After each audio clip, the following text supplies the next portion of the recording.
পরিবারের যে ইজ্জত, মান, সম্মান, তাতে যেন কোনোদিন আঁচ না লাগে। আমি কথা দিচ্ছি তোমার মাথা কোনোদিনও হিট হতে দেবো না।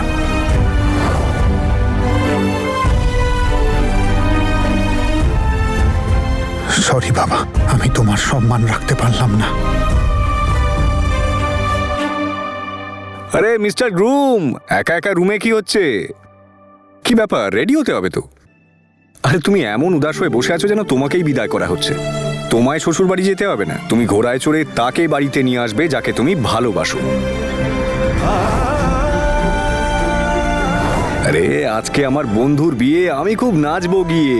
কাম on, get up and get ready.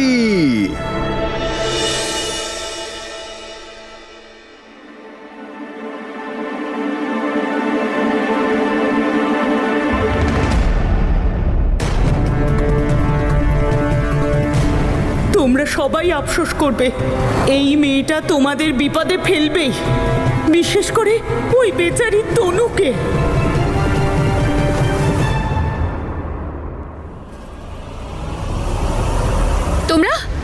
তোমরা এখানে কি করতে এসেছো? প্রথমবার এমন বিয়ের কোণে দেখছি যার হাতে চুড়ি নেই।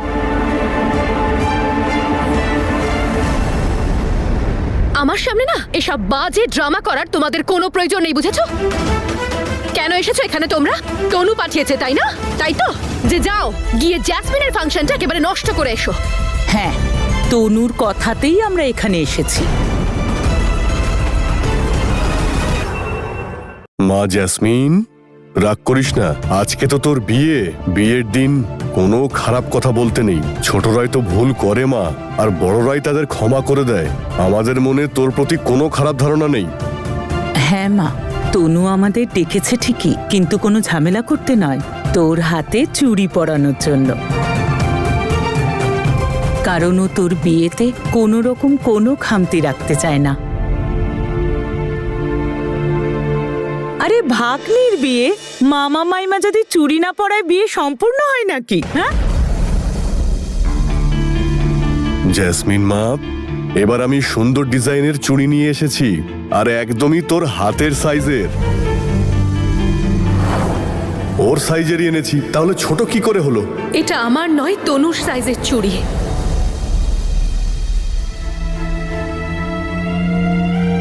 থ্যাংক ইউ ভেরি মাচ মামি, থ্যাংক ইউ ভেরি মাচ মামা।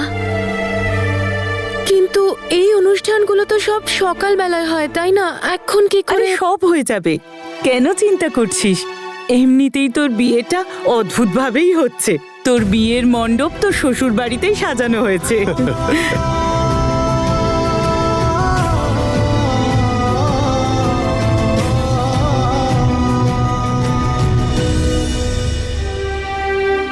বাবা, বরের টোপরটা কিন্তু আপনি নিজে হাতে পরাবেন।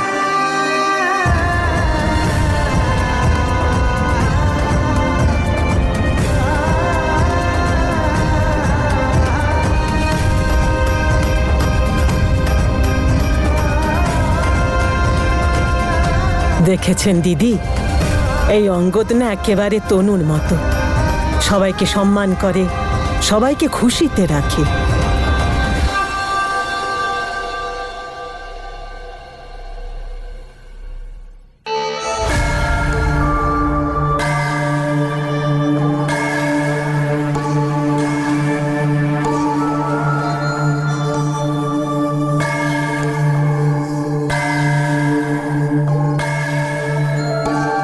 দে শোনা, নে তোরা একটু ওর মাথাটা ঢেকে দে তো। আর জ্যাসমিন, চোখটা বন্ধ কর।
এই দেখো, মনে এক আর মুখে বলছে এক।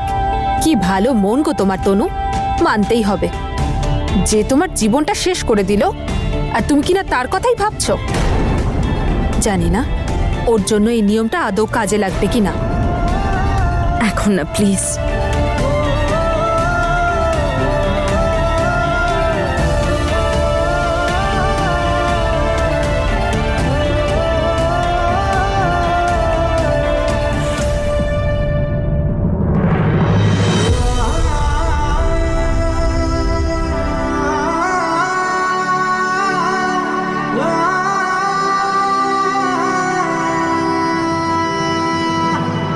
থ্যাংক ইউ মামি, তুমি আমার কথা শুনেছ। Thank you so much. কেন শুনবো না বলতো? জ্যাসমিনের কাছে যখন কেউ ছিল না, তুই তোর নিজের সুখের কথা না ভেবে ওর সমস্ত ইচ্ছে পূরণ করেছিস। এর ফল তুই নিশ্চয়ই পাবি রে। সুখে থাকিস।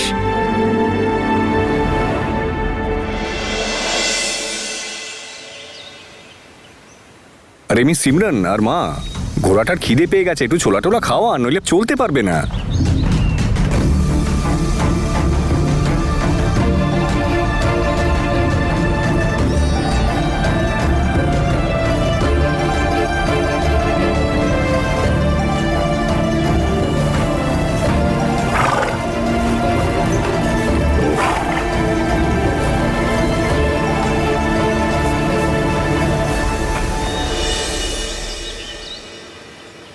আজ এই শুভ দিনে আমরা এখানে সবাই আরে। জড়ো হয়েছি। কে তারপর আমার বন্ধুর বিয়েতে আমি নাচছি।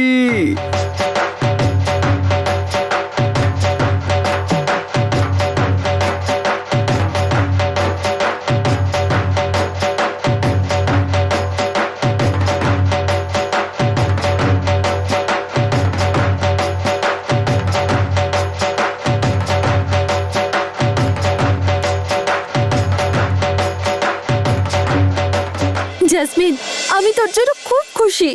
ফাইনালি তোর বিয়েটা বীরের সাথে হচ্ছে। কিন্তু তোকে এরকম দেখাচ্ছে কেন? এরকম বাংলার পাঁচের মতো মুখ করে আছিস কেন? না রে সুইটি, যতক্ষণ এই তনু নামের অভিশাপটা আমার জীবনে আছে, ততক্ষণ আমি ভালো থাকতে পারবো না। সেই জন্য তোকে আমি বলেছি যে ওর থেকে চোখ সরাবি না তুই, কারণ আমার সুখ কেড়ে নেওয়া ওর অভ্যেস। আর যাই হোক, আমরা এখানে সারা জীবন থাকবো নাকি? ব্যাস শুধুমাত্র আজকের দিনটা। কালকে তো আমি আর বীর এখান থেকে ফুর হানিমুন? বোকা নাকি তুই? কিসের হানিমুন? আমি আর বীর চলে যাচ্ছি কানাডা, আর তাও আবার সারা জীবনের জন্য।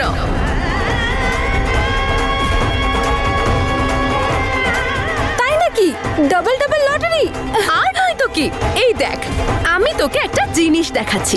এই হলো আমাদের দুজনের কানাডার টিকিট। ওয়াও!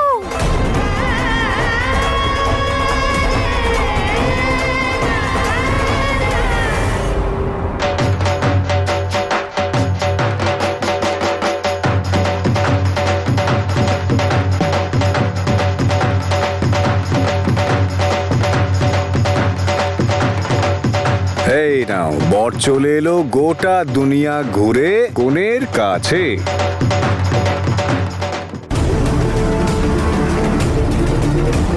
বীরার আমার কানাডার ticket, mister and Mrs Singh.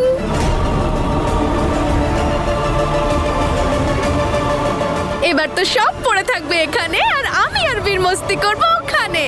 যে যা চাই করুক, যত খুশি জ্বলুক, আমি তো চললাম কানাডা।